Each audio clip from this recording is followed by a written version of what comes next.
I'm Kay Daigle of Beyond Ordinary Women Ministries. Welcome to this video or podcast, whatever you're connecting with us on. We're so glad that you're here. Today, we're talking about support and love for widows, and Claudia McGuire has joined us. Thank you, Claudia, for talking about this today. Absolutely. Claudia is on the Bow Ministry team, and she served for many years on staff at Chase Oaks Church in Plano, Texas. She had many roles. One of those was the women's ministry pastor, and we're talking about widows today, women widows. So I thought I would throw that in. And of course, widows are one of those groups that a large church will probably have quite a few. A smaller church may not have very many. But we're talking about support and love for widows, whether it is in the church or outside of the church, ways that we can do that. And Claudia is a widow herself, and I would love it, Claudia, if you could just tell us a little bit about your story and your experience in being a widow. Well, I know we don't have all day because it's quite the experience, but my husband, Jim, passed away 3 years ago this year. And although he did have about a 25-year long struggle with a very rare genetic disease, it was something else that got him in the end. Completely tied into the disease that he had, but he actually developed cancer, again, a rare liver cancer, as a result of this ongoing disease that he had. So I do believe that those years of helping my husband, in one sense, being prepared, knowing that this disease was not curable, he could live a life, and to him it was a normal life, but it did affect a lot of things that we could and could not do. He I think, having lived with him so long with this disease, it helped us through the final year of his life. After he was diagnosed, he lived about another year, and then he passed on. And it's been a journey. It's been a journey that will never end. You don't get through grief as a widow. You don't get over it. It is something that the loss of your husband always stays with you. You just go through different seasons of it, or and that's what I would call it. Sometimes it's very real, it's very close, and other times it isn't. It is just what it is. It's what your life has become. So widows have become dear to my heart because it's a place that I figured one day I would be, but certainly not in my early 60s, kind of the beginning of my 60s. This kind of hit us out of left field, not thinking that we were going to deal with cancer on top of the other things that he had dealt with. So there's a lot involved with it. God's brought us through a lot. He was with us through all of it. We have 2 adult children, 2 girls that have dealt with it in their various ways. And I've learned a lot about grief, and it's just to me, it's kind of fascinating. The more you learn about it and the more you experience it, Yeah, in fact, I was going to ask you if there was anything specific that was really new to you about grief, because you had lost family members, other people close to you through the years, but I imagine that having your husband die may mean that you have experienced something in grief that was unknown to you before. Yes. And part of that is the what's called anticipatory grief. We knew he was dying. And that is very different to go through with your spouse. And again, it's not any worse than somebody who loses their spouse all of a sudden. It's not any better. It just is what it is. It's their process of leaving this world and going into the heavenly world.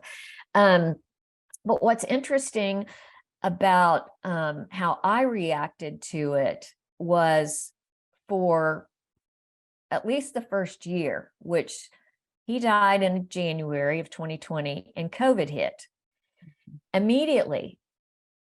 And that almost shifted my grief, because there was a new grief that had entered the whole world, and it affected my relationship with my kids, when I could see my grandkids. We were all shut down. So the ability for us to process that grief together was sidetracked a little bit. The thing that affected me most, though, that I was most surprised about, was what they call widow brain, which is a definite fogginess that happens to you. And it can last anywhere from 6 to 12 months. And I completely experienced it. Just even little decisions like, do you want to go out and eat? I was like, I don't know. Like, I might, but I might change my mind at the last minute, and I don't want to commit. And it's a very real thing. And so that was probably my greatest surprise, because coming from a background of being able to juggle lots of things at one time, making lots of decisions, I turned into a person that, like, I could only kind of handle one thing a day.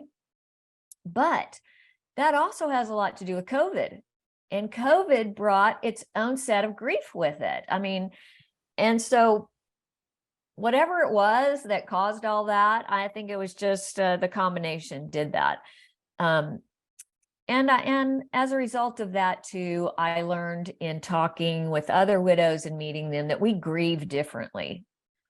Some women, like I said, have that, and it takes them a long time to get to a place where they can make good decisions. They need a lot of help coming alongside them and making those decisions, or they just don't do it.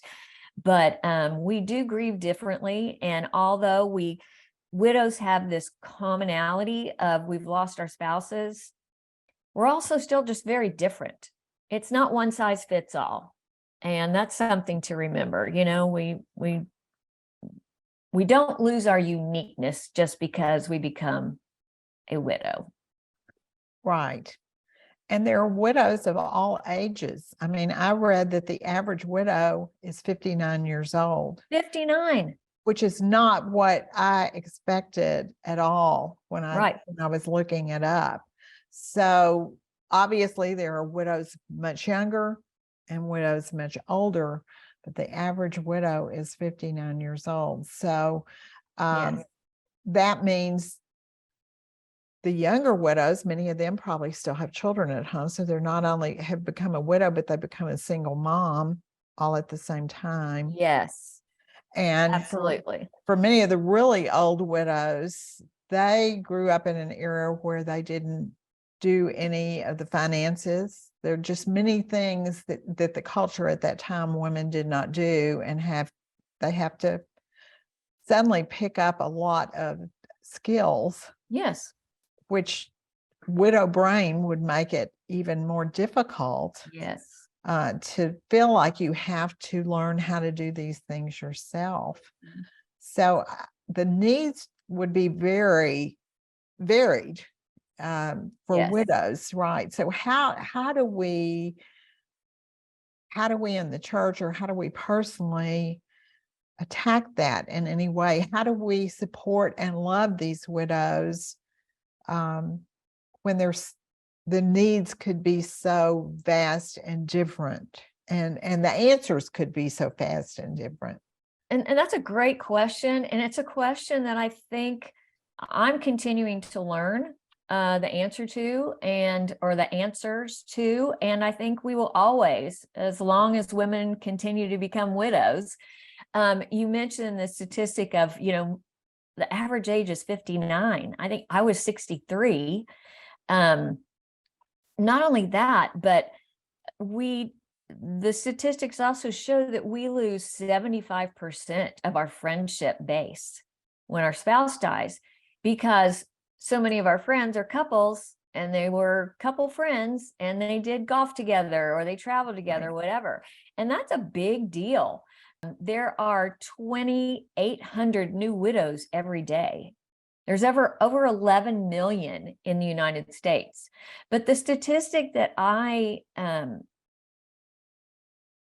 was and am interested in is that 50% of the widows disconnect from their church. When their spouse dies, 50% of them disconnect. And I think it's higher than that. And I think there's a number of reasons for that. First of all, there's just a lot of memories. If they've been at a church for a while, there's a lot of memories, and it almost makes it harder that you have to keep repeating your story, or people say, well, how's Jim? Or how? And you're just like, wow, it just takes a lot of emotional effort to repeat that story with people that you continue to see. I think also they just feel disconnected. I mean, they're like, oh, these things aren't working for me anymore. The interesting thing to me too is that in the Bible, there's 103 references in the Bible, basically 103 references to widows and what God thinks of them. The Old Testament is pretty clear about setting some healthy boundaries around how to treat widows. They shouldn't be oppressed. You shouldn't take their property. God executes judgment on those who take advantage of widows. And we see early on in the Old Testament that there was even a widow garb. That's where, and that didn't even stop happening until maybe 100 years ago. I mean, women wore the black garb for a year, Right. their time of grieving. There are also instructions in the New Testament about how to treat widows, more specifically, how the church should treat widows. And there are instructions to widows on how they should conduct their lives. There's the instruction to younger widows. I want them to get married. I want them to have children. I want them to have a home. And for older widows also, that they should continue to give and love and support people and pray for the saints, and even more specific instructions there on how widows should be included in the church if they were really in need. So there's some criteria there for this is a widow in need. This is a widow, she might be in need, but she has family, and it's that family's responsibility to step in and help take care of those widows' needs. Don't put the burden on the church. The family needs to step up and help take care of those needs too. So we see both the Old and the New Testament refers to widows and how to treat them. And overall, what you read or the sense is that God does have a special compassion for widows. He cares for them, and he wants us all to treat each other with respect and dignity and care. But he specifically talks about widows and orphans and strangers.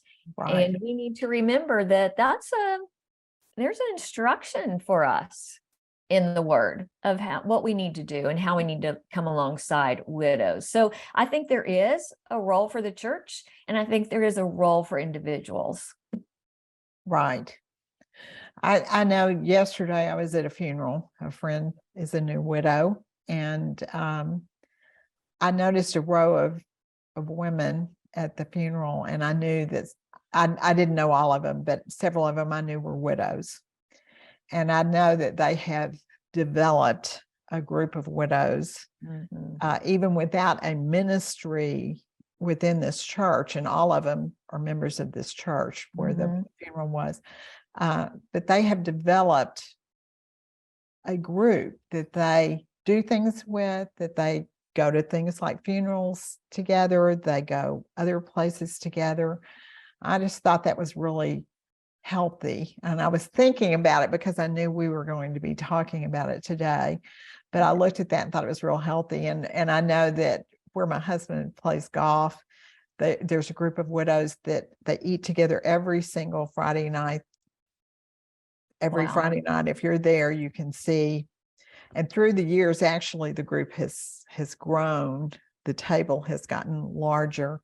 Yeah. And you said over 11 million widows.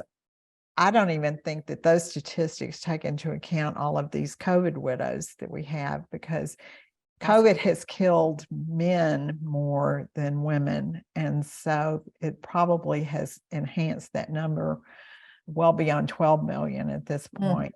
You know, it's it's really just a large group of people with some specific needs that God cares about. right. And so what do we do individually even if we're in a church, but it doesn't have a widows ministry, any specific things for widows, and we don't feel like we have a voice there, what can we do individually? What have you done? Because you have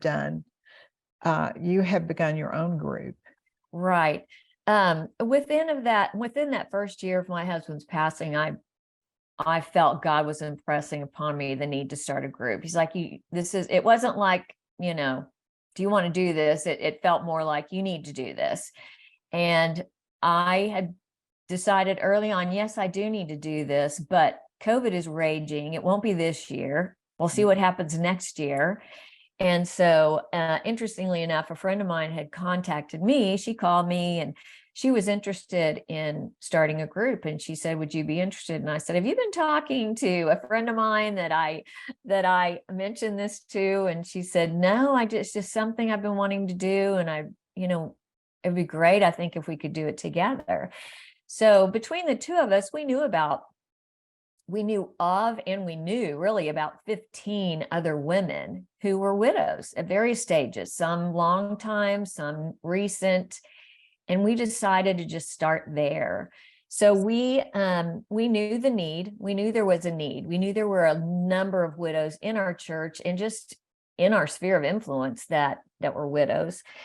So we met together and just decided, what could this look like? We don't want it to be a grief group, and there's lots of good grief groups out there. We wanted it to be a very safe and supportive environment for these women to connect to. We wanted to be a resource. We wanted to be a place of friendship. And so we kind of laid out, this is what we want it to look like. We kind of had a guiding, statement of this is a mission statement. This is what we'd like to do. And then we put together a cute online invitation, and we invited them to this first meeting to see if they would be interested. And it was at one of our homes, I think, at that time. No, it was Zoom because COVID. I think we decided to go Zoom to start that way. But anyway, we ended up with about 11 people joining us.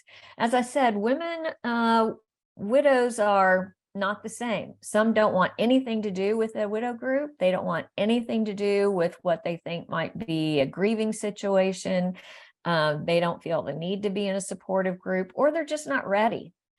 So we just started with what we had, and we went from a year, every month we had a different topic that we talked about. And it was how to get help around the house. We talked about finances. We talked about family grief. We talked about self-care.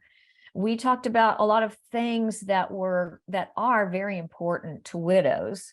Did the widows themselves come up with the topics that they wanted you to talk about? Did the larger group help, or did you and your friend decide what those topics would be? They helped the second year. The first year, we kind of planned out a schedule. And these were things that my friend Sally and I had struggled with, and things that from us talking with other friends who are widows, we felt would be the most beneficial.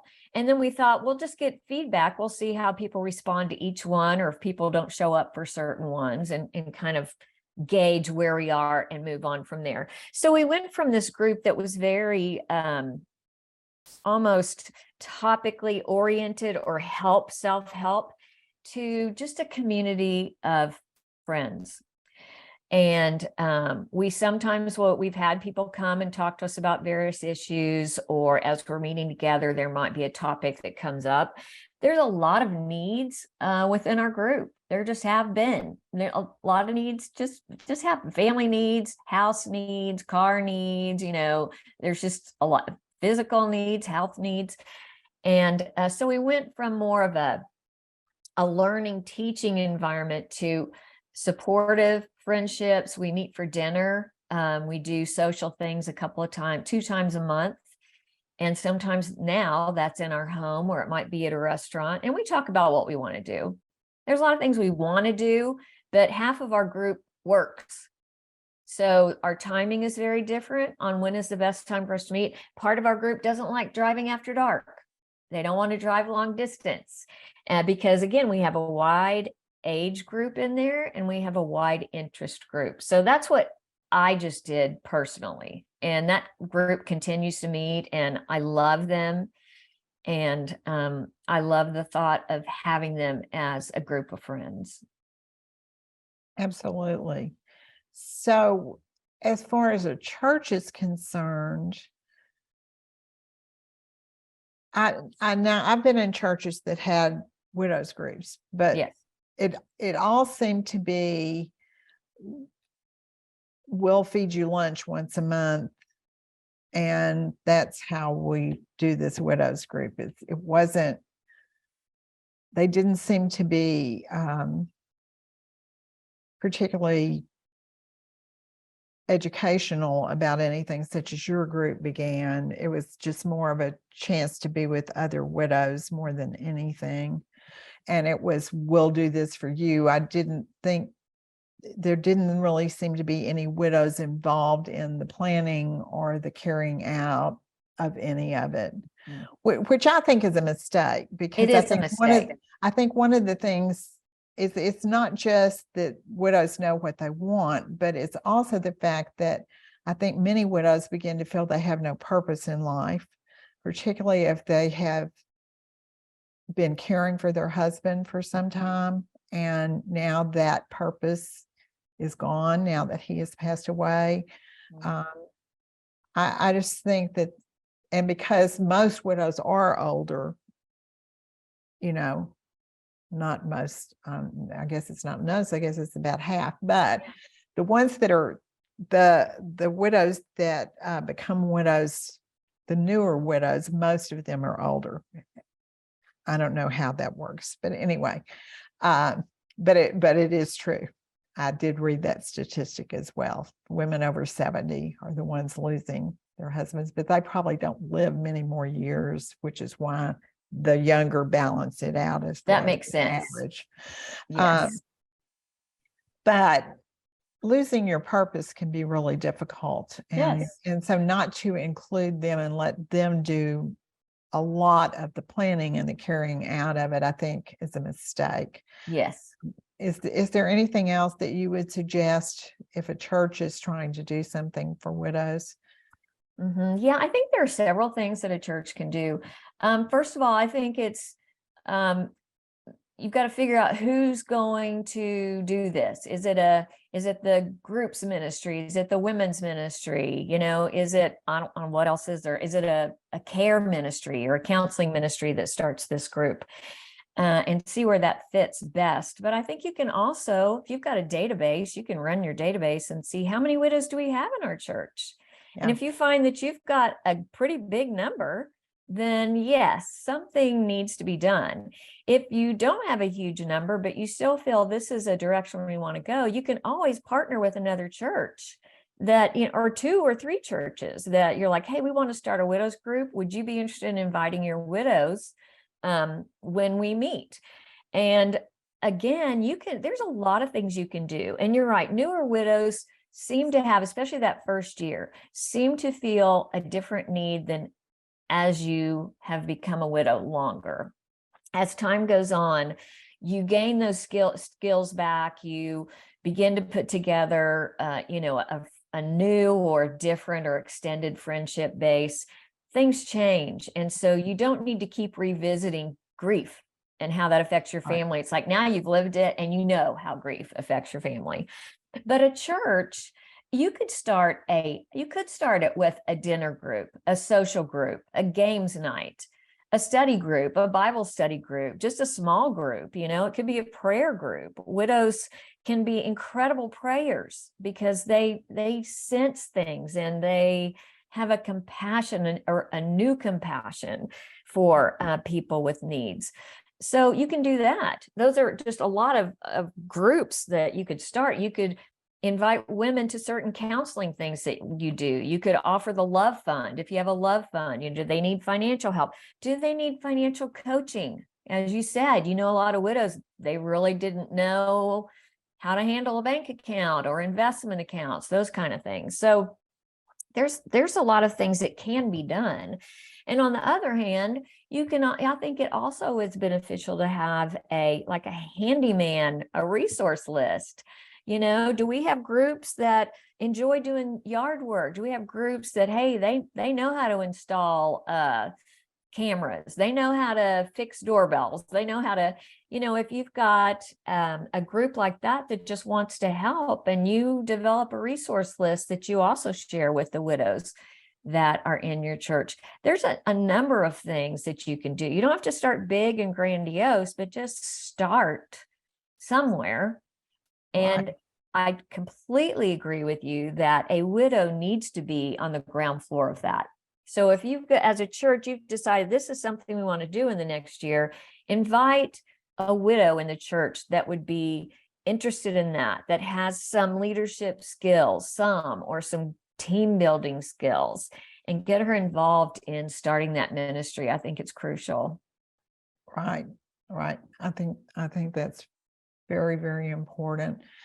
And I would think if you're going to start something in the church, you need to be aware that not all widows are older and retired. Right. Just like you said, half of your group is working. I think that has to be taken into consideration, because the widow groups that I remember in some of the churches we've been in when I was much younger, and didn't pay that much attention to them, but I knew that they had them. Mm-hmm. It was all lunch stuff. It was always a luncheon meeting. So it had to be widows who were retired. Yes. And that's not the case. It's not the case. And I think a church that's large enough to have something for widows, and not that has to be large, a small church may have several widows that they need to think about, how do we love and support these widows? Yes. But a church that's large enough might need two different groups, one for the older women who are retired and have the time and don't want to drive at night. Yes. And another one for widows who have very different needs because they're still in the workplace, or they may still have children at home. They might still have children at home. And so that's another good thing, is you might want to consider childcare. Yes. If you're going to do something, because there are a lot of young widows out there that do have children at home, and that is an issue.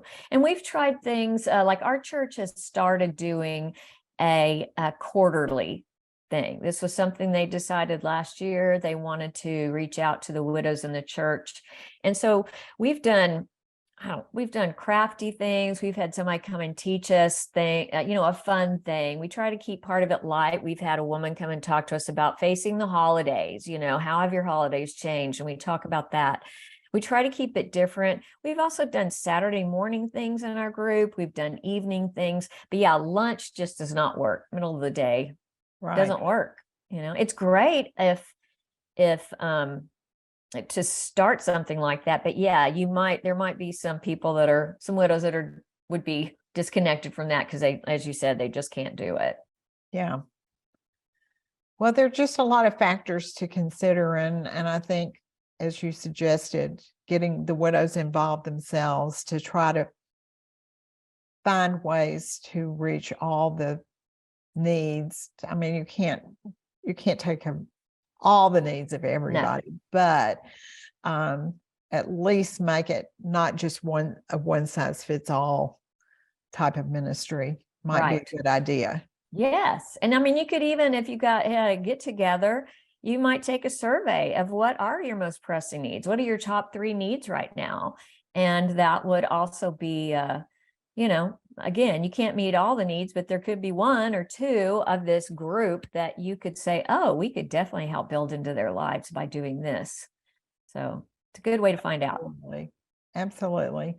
Well, can you think of anything else that we need to know before we end this conversation? Yeah, I don't think so. I think, as we said, just if God loves and supports widows, we should too. It's written out in the word how we should do that. And so I just think we need to follow that and do what we can do. Absolutely. Yeah. Well, thank you, Claudia. Thank you for sharing your own story, and thank you for sharing some of the things that you've experienced as a widow, and about the group that you have started and been part of. I think that's real helpful to people, as well as your church experience, knowing what churches do and what churches can do. So I appreciate it very much. Thank you. And for those of you out there, we have many more resources, and we continue to add to those resources frequently. So we hope that you'll go to our website, beyondordinarywomen.org, and just browse around and see what you might need help with personally, or as a leader, or as an influencer in your community, with your children, with your friends, with your neighbors, in your church. Bye, Claudia. Thank you so much. Bye. Thanks.